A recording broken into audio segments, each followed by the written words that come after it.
حضرت حسن بصری کے زمانے میں ایک عورت کے شوہر کا انتقال ہو گیا۔ اس کا ایک بیٹا تھا۔ شوہر کافی پیسے والا تھا۔ شوہر کے انتقال کے بعد سارا پیسہ بیٹے کو مل گیا۔ عموماً جس طرح ہوتا ہے کہ اگر نوجوانوں کے پاس ایک دم سے پیسہ آ جائے تو وہ اس پیسے کا غلط استعمال شروع کر دیتے ہیں۔ اس نوجوان نے بھی یہی کیا، اپنے باپ کے ورثے میں ملے ہوئے پیسے کا استعمال شراب اور شباب کے اندر شروع کر دیا۔ ماں اس کی ایک بہت ہی دیندار عورت تھی۔ وہ حضرت حسن بصری کی محفلوں میں جا کر بیٹھا کرتی تھی۔ بیٹے کو بڑا منع کرتی کہ اپنے پیسے کا غلط استعمال نہ کریں، اور اکثر اس کو وصیت کرتی کہ حضرت حسن بصری کی محفلوں میں جا کر بیٹھا کریں، اور حضرت حسن بصری سے بھی دعا کی درخواست کرتی کہ حضرت حسن بصری میرے بیٹے کے لیے دعا کیا کریں تاکہ میرے بیٹے کو اللہ پاک ہدایت دے دیں۔ چونکہ بیٹے کی جوانی تھی، پیسہ تھا، تو اس کے اوپر ماں کی نصیحت اثر نہیں کرتی۔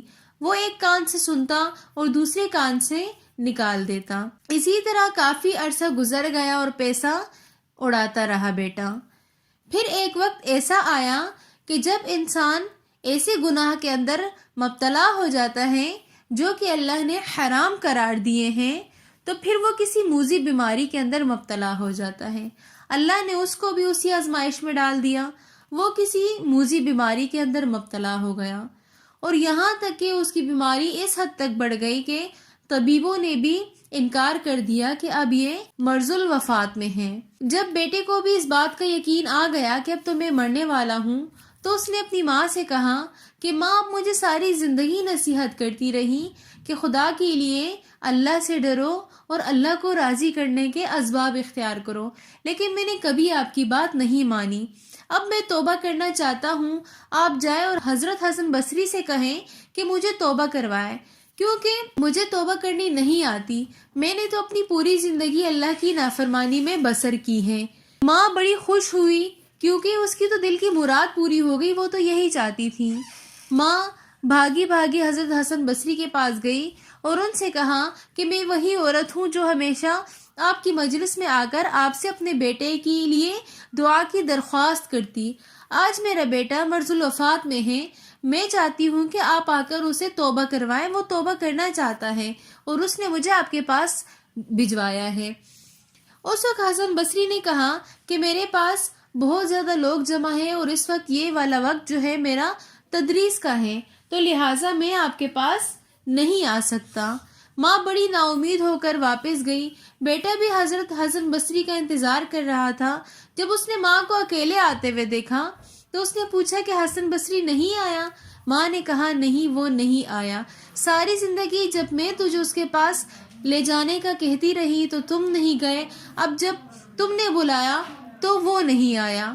بیٹا بڑا مایوس ہوا اور اس نے ماں سے کہا کہ ماں، تو گواہ رہنا، میں نے اللہ کے دربار میں سچے دل سے توبہ کی ہے، اور پھر اللہ سے درخواست کی کہ یا اللہ، آپ جب کسی کی توبہ قبول کرتے ہیں تو آپ کو حسن بصری کی ضرورت نہیں پڑتی، آپ بغیر حسن بصری کے سفارش کے بھی جس کی توبہ قبول کرنا چاہیں قبول کر لیں۔ پھر اس نے ماں سے 2 وصیتیں کی کہ ماں، جب میرا انتقال ہو جائے تو میرے گلے میں ایک پھندر ڈال کر مجھے تمام گلیوں میں گھسیٹا جائے تاکہ میری عمر کے نوجوان اس سے عبرت حاصل کریں کہ وہ میری طرح گناہوں کے اندر مبتلا نہ ہو جائے۔ دوسرا، میرے مرنے کے بعد مجھے مسلمانوں کے قبرستان میں دفن نہ کرنا، بلکہ مجھے اپنے ہی گھر کے کسی کونے میں دفن کر دینا، کیونکہ میں نے اپنی پوری جوانی جن گناہوں میں گزاری ہے تو یقیناً مرنے کے بعد مجھے عذاب ہوگا، اور میں نہیں چاہتا کہ مرنے کے بعد بھی میں مسلمانوں کے لیے تکلیف کا سبب بنوں، تو لہٰذا مجھے گھر کے ہی کسی کونے میں دفن کر دینا۔ اور اس کے بعد اس نوجوان کا انتقال ہو جاتا ہے۔ انتقال کے بعد ماں روتی رہتی ہے، لیکن کب تک رونا تھا۔ پھر ماں اٹھ کر جاتی ہے پڑوسیوں کے پاس اور کہتی ہے کہ میرے بیٹے کا انتقال ہو گیا ہے، کیا آپ اللہ کی رضا کے لیے اس کو تدفین دے دیں گے؟ تو سب کہتے ہیں کہ ہاں، کیوں نہیں، ہم ضرور اس کے کفن اور تدفین کا انتظام کریں گے۔ چنانچہ پڑوسی اس کو لے جاتے ہیں نہلانے کے لیے۔ اتنے میں ماں کے دل میں خیال آتا ہے کہ کیوں نہ میں ایک دفعہ پھر حسن بصری کے پاس جا کر ان سے کہوں کہ وہ آ کر میرے بیٹے کا نماز جنازہ پڑھا دیں۔ ہو سکتا ہے کہ حسن بصری کی نماز جنازہ پڑھانے سے میرے بیٹے کے لیے اللہ پاک آگے کی منزلیں آسان کر دے۔ چنانچہ ماں پھر جاتی ہے حسن بصری کے پاس اور ان سے کہتی ہے کہ میں وہی عورت ہوں جو آپ کی محفلوں میں آ کر آپ سے درخواست کرتی تھی کہ میرے بیٹے کے لیے دعا کریں۔ اب میرے بیٹے کا انتقال ہو چکا ہے، تو کیا آپ آ کر اس کی نماز جنازہ پڑھا لیں گے؟ حسن بصری ایک دم جلال میں آ جاتے ہیں اور کہتے ہیں کہ میں ایک ایسے انسان کا نماز جنازہ نہیں پڑھا سکتا جس نے اپنی پوری زندگی میں ایک نماز بھی نہ پڑھی ہوں۔ ماں پھر نا امید ہو کر واپس چلی جاتی ہے۔ اتنے میں دروازے پہ دستک ہوتی ہے۔ ماں سمجھتی ہے کہ شاید جو میں نے پڑوسیوں کو کہا تھا تو انہوں نے بیٹے کی تدفین کا انتظام کر لیا ہے۔ تو ماں کہتی ہے کون؟ تو دروازے سے حسن بصری جواب دیتے ہیں کہ میں ہوں حسن بصری۔ ماں دوڑی بھی آتی ہے اور کہتی ہے کہ حسن بصری آپ میرے بلاوے پر آ گئے؟ تو حسن بصری کہتا ہے کہ نہیں، میں آپ کے بلاوے پر نہیں آیا۔ حسن بصری پھر بتاتے ہیں کہ وہ میرے آرام کا وقت تھا۔ آپ کے جانے کے بعد جب میں قیلولی کی نیت سے لیٹا تو مجھے ایک آواز سنائی دی۔ مجھے لگا جیسے اللہ مجھ سے مخاطب ہو اور مجھے کہہ رہا ہو، اے حسن بصری، تم میرے کیسے ولی ہو کہ تم میرے ایک دوست کا نماز جنازہ نہیں پڑھا سکتے؟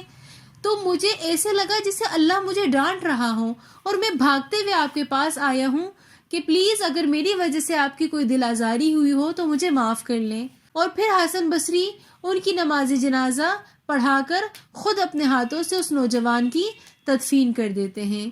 اگر آپ کو ہماری آج کی ویڈیو پسند آئی ہو تو ویڈیو کو like, comment, share and subscribe ضرور کیجیے گا۔ ملتے ہیں نیکسٹ ویڈیو میں، تب تک کے لیے اللہ حافظ۔